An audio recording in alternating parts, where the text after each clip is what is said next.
Still playing with my Atlas, addressing rear bump steer.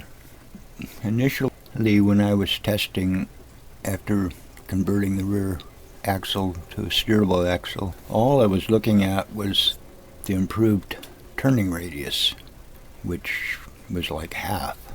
And then in responding, sometimes wouldn't return to center. And I thought it was all okay until I actually did a full drive on the course. Kept driving off the edges and falling over. I was only looking at the turning radius, although I noticed that the rear axle was a little bit lazy and was just almost uncontrollable. At least a little bit of compression on a wheel would send it to full lock in that direction, and depending on which wheel was being raised. Taking it back to the shop, I moved the servo back a half an inch, no improvement. I then moved the servo back again so that the horn was over the axle to make the drag link parallel to the axle, and no improvement. I was pretty much ready to just put it back to solid straight axle. Started looking at the front axle, and the only difference is the Panhard bar. I always thought Panhard bar on the Atlas was because where the upper link would go on the motor side, it couldn't attach to the frame because the motor was in the way. Got online and looking around, and it soon became apparent that if you have a servo on chassis, you must have a Panhard bar to keep axle located. On the Atlas, finding a room for the Panhard bar was quite a challenge. We did manage to get it pretty hokey, but it's working.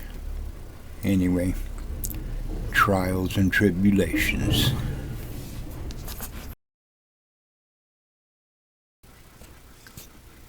The Atlas 6x6, I added rear steer to it.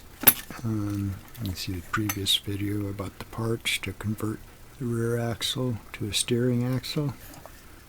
And this is servo on chassis. So what I finally learned after a lot of frustration is it requires a Panhard bar. Otherwise, when you turn, it simply shifts the axle. And when you compress one wheel, because the tie rod is fixed to the frame, forces the wheel to turn. Anyway, I was about to change it back to solid axle because not what I had planned on doing. Spent quite a bit of time trying to get a Panhard bar in here. I mean, there's just not a lot of space. To get one end is tied to the steering knuckle and the other end goes across. There's nothing to attach to, plus I had to lower it, otherwise the bar would hit the servo and cock. So I just carved up a chunk of aluminum, put a ball in it. I don't know if this is showing or not, but the ball fits right in between the axle and the tie rod. I mean, it's tight. This actually worked. It amazed me. Plus I used a piece of 256 rod, all thread, just for the size, because the diameter of a regular rod would hit the pumpkin. This one just, I mean, there might be a width of a piece of paper. Not fun. So now I'm gonna get some paint and try to paint this so it disappears. Well, it's not gonna disappear, but by the time you get the wheel on there.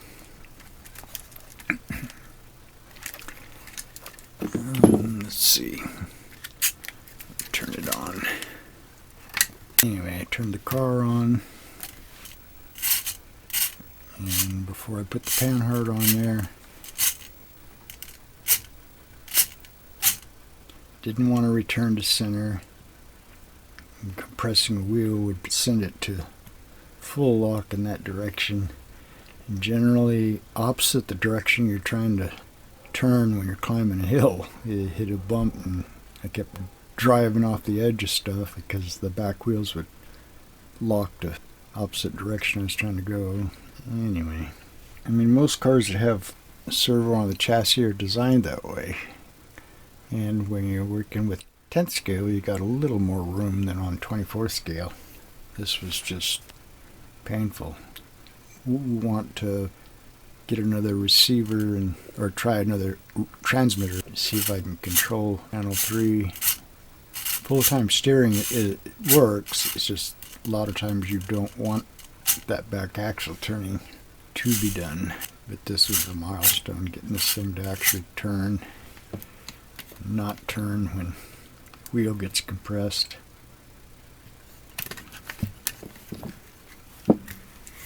Anyway,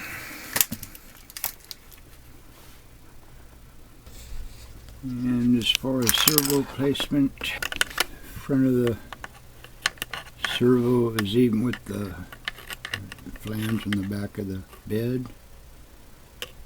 The mounting ear is underneath, and I drilled a hole, put a nut and bolt. The back servo is on top of the cross piece, and it's over, there's a little boss on the cross piece at the ends.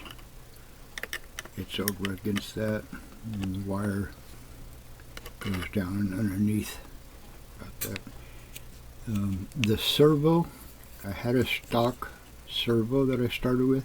It's a little bit different than most of the other servos. Since I was doing so much carving, I went to an Emax servo, so if I needed to replace this, it would be fairly straightforward. Plus, the Emax servo has quite a long lead, so it reaches the receiver. Again, running this on a Y right now. But we have four-wheel steer.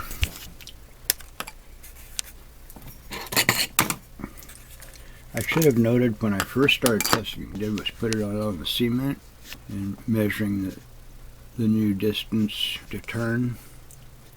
And I tried to do it unplugging the servo to show how large the turning radius was without rear steer. And the back wheels would follow whichever way I was turning. And I should have realized then there was a problem, but and when I drove it on the course, all I was looking at was the turning radius. I didn't notice that when it was climbing, the wheels would go to turn under compression until I started driving seriously. Be climbing stuff, and all of a sudden the back end would take off, and anyway. So it is doable. Other than gear ratios, it would be a lot simpler to put like an SCX-24 axle under it with a servo on the axle. You might have some issues trying to get space, but trying to fit a Panhard bar in the back here, not fun. That this actually worked with so many variables, trying to get this thing to just sheer luck. I was kind of half expecting that piece of 256 rod to just flex, because I did end up putting a little bend in it to help clear the pumpkin, and I was expecting the torque to cause that to flex, but I don't see any sign of it trying to do that. Anyway.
See, right here is where it'd be nice not to have rear steer, because the back end's trying to swing off.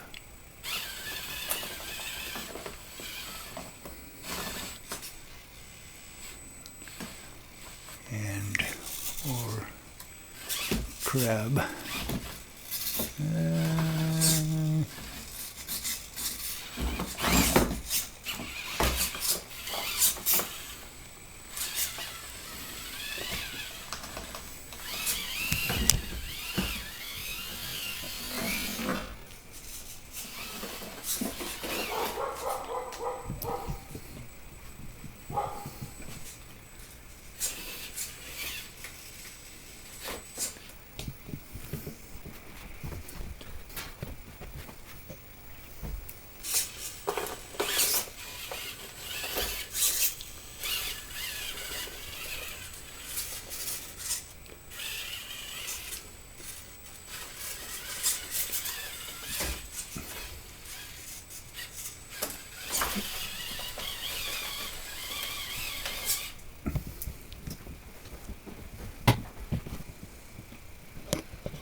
Pivoting on the tree.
Okay.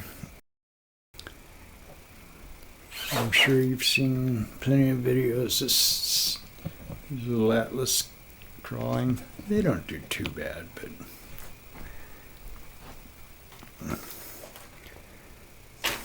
that's what's cool.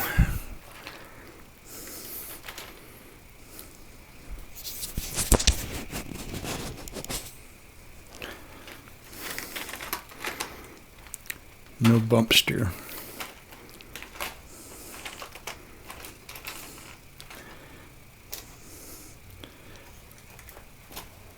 I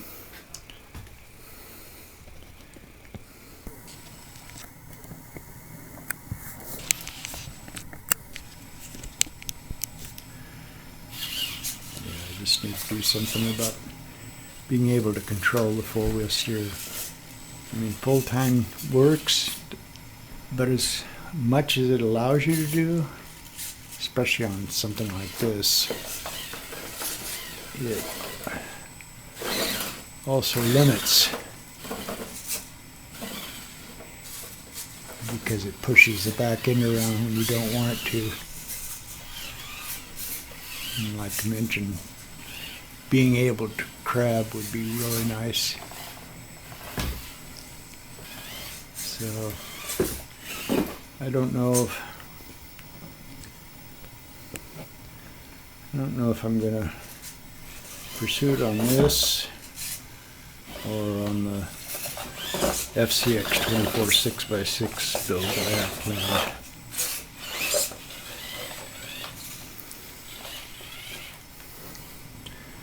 I guess I should stay in frame.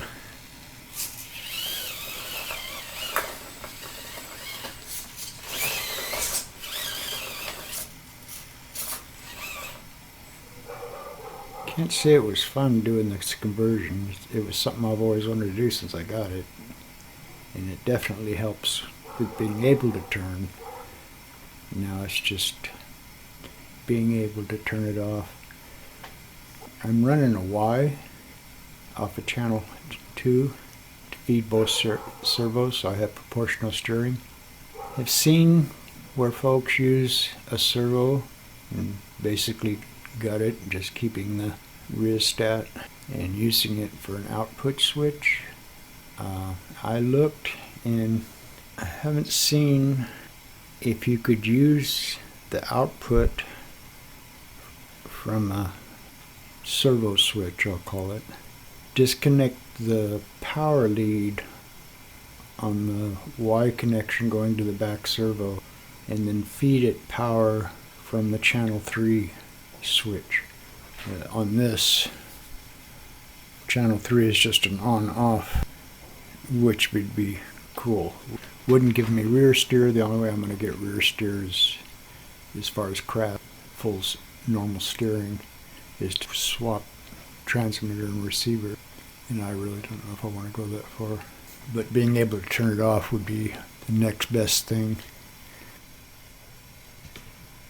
That's all for the Atlas. We did add a bunch more stuff to the top of this one. That was from an earlier video, I don't know.